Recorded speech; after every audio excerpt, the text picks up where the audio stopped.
they gave us $250,000, which was a fortune. It's a fortune today, but in those days it was a real fortune. And we offered it to the Pelchin if in 3 years, decreasing amounts, if they would pick it up and go on. So we built what became, the first house was called Cambio House. The second one was Bio Place. And we built Bio Place on their campus for 25 girls and 25 boys. And it is still there today, but it's being funded by them and by other foundations. Okay, so then we got that started. Then, after we were successful in that way, we began to go out to the community and speak about the needs in the community. And we went also to the legislature and places like that. And we went backward. We realized that it was too late when we came to taking care of these sick children, that we needed to do prevention. So we started doing work in the field of prevention. And we taught parenting to children, pre-kindergarten to 12th grade in English and in Spanish. It was a 13-week thing. We taught how to recognize child abuse. We call it Who We Help Ourselves. And we taught Love You Too, which is how to pick a mate. So we started working in the schools, teaching primary prevention. And we're still going, and we're 35 years old, and we have helped literally thousands of people. So that's Child Builder. We made several changes along the way. Can Do It became Houston Advocates for Mental Health in Children, which was Hammock, and nothing was exactly right. So then one of the projects had Child Builders on it, and we took that name. And that's what it is today. Now, along with this, there were other projects going on in the community that interested us. ADL had one called No Place for Hate, which was like an anti-bullying program. And I became active in that. And National Council of Christians and Jews, which my father had been very active in early on in Shreveport. They had a anti-bullying program, which we became active in. And then American Jewish Committee, I was always active in from the very beginning, and so was my father as an independent member in Shreveport. And I was on their national board at one time. They fought any kind of religious prejudice anywhere in the world. And I've always loved their philosophy. One person can't do anything, but a group can. And American Jewish Committee does.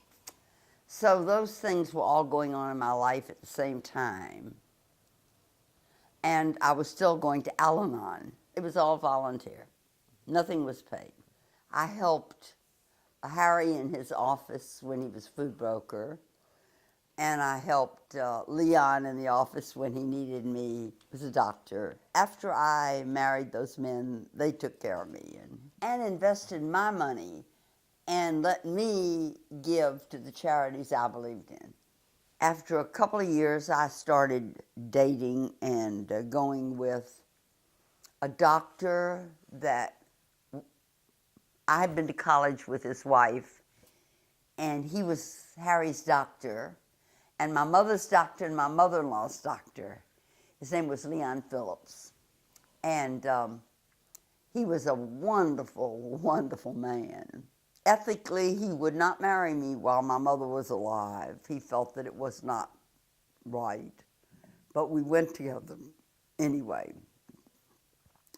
We traveled together. He had his home, I had mine.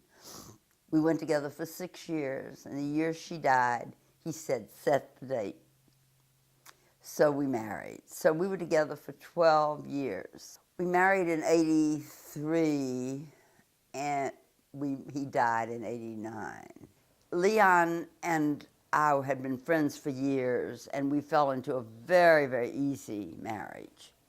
I'd gone to college with his wife, and we were travel companions, the four of us, and we were very simpatico. He was an exceptionally fine man. He was from Batesville, Mississippi, by way of New Orleans, and had gotten his medical degree at Tulane. He was an internist. He was a family doctor. He borned them and buried them. And he was a man of great integrity and compassion. Harry brought me flowers. Leon grew them for me, the man with a hoe. He taught me everything I knew about keeping books and investing. He was a real mensch. He was a great man. And we were extremely happy together. Now, he had 3 grown children, and I'd known them from birth, and, they were fine. Everything was fine with them. We also traveled a lot, and we went to Israel, and we went to other places. We went a lot of places together, both before we married and after we married. And he was a very, very easy to live with man. And many years later, people called me and said, I can't find another doctor. I'm still looking for another doctor, So he was an unusual man. Leon and I had started a singles group before we married, an older singles group. And this single Jewish group just met and went to movies and ate dinner together and everything. And after he died, I went back into the singles group. I was 70 years old. And in this singles group, I met a man whom I started going with, and I went with for 15 years. And he was a very important man in my life. His name was William. He was a doctor, a cardiologist, named William Osher, O-S-H-E-R. He was very quiet, as I was gregarious. He was brilliant, brilliant. He was a Greek scholar before he was a doctor. He spoke 8 languages, could quote you all of Shakespeare and poetry in any language. He was a charming, interesting man. I went with him for 15 years, longer than I was married to either one of my men. He was interested in marriage. I was not. I thought it was easier to keep our home. He kept his home. He lived just down the way, very, very close. And keep our children separate. He had 4 children. And our money, it was just, seemed like it was easier. But it was a remarkable relationship to have when you're 71 till 85. And he was 1 day younger than I. His birthday was the 20th of September. He said he dated an older woman. And his children are very much close to me today. So the childless woman became mother to many. So that when I had my birthday party the other day, I had about 80 in my immediate family. Lots of children and grandchildren and great-grandchildren. And about 40 friends, because I've always had a lot of good girlfriends. And this man who was so important to me in between my marriages is still my friend today. We've been friends 80 years, through marriages, through everything. And we're still friends today. Linda's a wonderful woman, and she's turned out to be great. But she had a hard time getting there. She did not have enough self-esteem, and I couldn't patch it on her. And she has just recently lost her husband. She was married for 25 years to an addict. He drank, he smoked, he took pills. She had one child before she married him by another husband. And so he adopted that boy, and they had 2 more sons. They have 3 wonderful sons. They're all self-sustaining. They're very attractive, and they all married and had children. Linda is free for the first time in her life. She's 58 years old, and she's just beginning to be able to do some of the things that she's always wanted to do. And so she's a free spirit. Does she have a career? No, she'd never gone to college very long. She married out of college. But she's extremely clever. She's an artist. She's a ceramist. She sews beautifully. She does so many things well. She's a magnificent cook. And she is a wonderful mother. Y'all come. She has a house full of children and people all the time. So she's been very, very good to me. She's a very kind and loving daughter. There's one boy of the Folloder clan whose name is Mark, and his wife is Gail, and they are wonderful to me. They check on me constantly. They come if I need them. She's unbelievable, wonderful. And they're the ones that have the blind grandchildren. And they are on call with those children all the time. I have 10 great-grandchildren. I just had my 90th birthday. And it just went by. The 90 years just went by in a minute. But when you start thinking of all the things that fill those 90 years, you realize that it has been a very full and rich life. Well, I think that the reason that I have been able to age gracefully is that my genes were good. I have been well. And then I've always considered that I had a half-full cup instead of a half-empty cup. And then I have continued to learn. So I've taken courses at school, always. And right now I'm taking, from an artist, a wonderful artist, art and philosophy. And I'm taking politics because I think this should be a very interesting year. And I am a very liberal Democrat. And I just finished a course in ethics. So I don't feel that I'm too old to learn. Tried to continue to learn. I love music. I love art. As long as I was able, I went to all the symphonies and plays and everything. I'm not too able to travel anymore, but I've traveled as long as I could. I just got my driver's license renewed for 2 more years, so I'm able to drive. I think all those things make aging easier.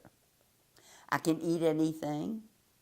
I'm not a drinker. I'm an appreciator of every day. I make it the best I can. I wake up in the morning and I say, this is the day the Lord has made.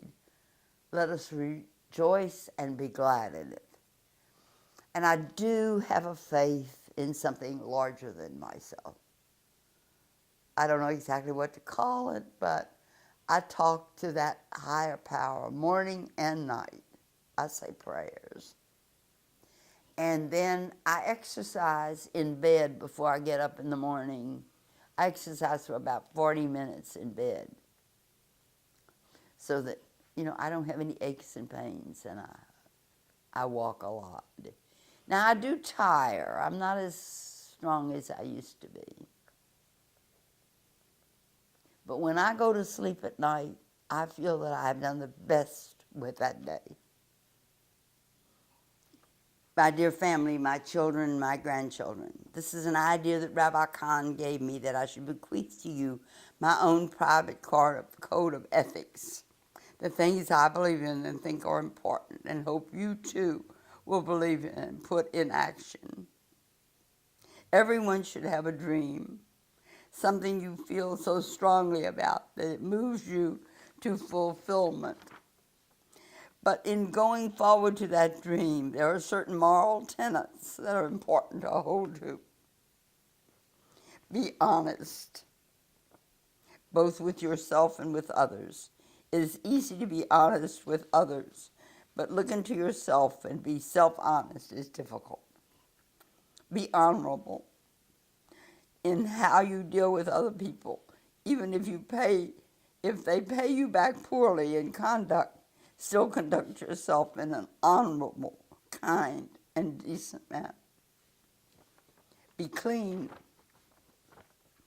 of mind and body. Don't be corrupted by the materialism and drugs and drink of the world. Lead a clean life. Study everything. There is so much to learn and so exciting to read and write and compute and visit places that through reading geography and travel and history. I would have had no idea there were going to be these machines that do everything. Be compassionate. Try to listen and understand your close family and friends and humanity in general. Compassion and kindness are the finest qualities a person can have, especially when coupled with an understanding heart. Be respectful of others, especially older people and children. Follow the 10 Commandments. Don't kill or steal or commit adultery. Don't steal another person's self-respect. Have your own inner self-respect and serenity. Sometimes this is hard to come by, but slowly try and develop it. It grows from within. I think contentment is an inside job. Have faith in something bigger than yourself. The wonder of the earth and mankind didn't just happen. Call it nature or God or whatever you will. There is some power greater than you. Be proud you are Jewish. It is a wonderful religion, and I am a proud and comfortable Jewess. Judaism is ethical culture in its purest form. Don't envy what others have. Do the best you can with what you have. Be diligent and resourceful. Have integrity, honor, and decency. It is a world turned mad with very little morality among your fellow men. But you should keep your values high in spite of what they do. You have to live with yourself. Say what you mean and mean what you say. Don't try to control others. Let everyone live by his own code. Don't step on others on your way up the ladder. You may meet them on the way down. Remember Yertle the turtle who stepped on others, and when he got high and mighty, he fell right back in the mud. As for money, use it as a means, not an end. Save some, spend some, and share some. And share yourself. When the world has been good to you, you owe part of it back to your community to say, thanks for a good life. Be patient. Don't lose your temper. For in anger you turn into an animal instead of a human being. Love is so important. Learn to give and to take, both sides of living and loving. Have a sense of humor. Without it, we would all break. Life is made up of lessons that we have to cope with. The joy and fulfillment are in the voyage or passage rather than in the destination. Live in the now. Don't worry about what happened yesterday or dream about what will happen tomorrow. Live every day as full as you can so that when you go to sleep at night, you can say to yourself, you have done the very best you could with that day. Value life. You have been given a great gift. For all these things, I wish you courage and hope and strength. With love, your mother.